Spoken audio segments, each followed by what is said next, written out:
Now that you've learned basic shooting technique and you've really started to develop some consistency, it's time to learn how to aim. That way you can really make sure your arrow hits target every time. When you first start shooting, we're really just pointing the arrow at the target. You just point and shoot.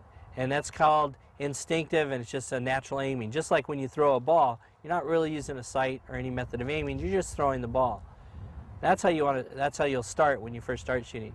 But later on, you want to learn some better methods for more consistency and better accuracy.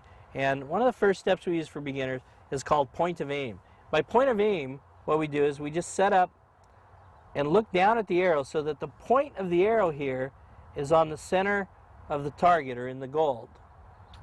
But that only works for one distance. We call that distance point on. It might be at 40 yards. As you move farther back, you have to move the point up the target. And as you get closer, or when shooting up close, you move the point down.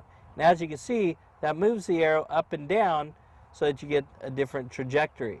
So usually up close, the arrow will be the point of the arrow. You look down at the point of the arrow and see the point of the arrow somewhere on the ground.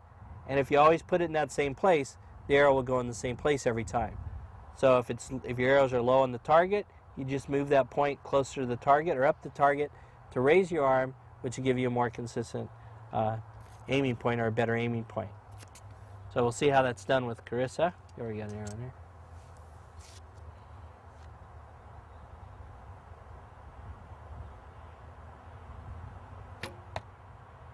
Good shot.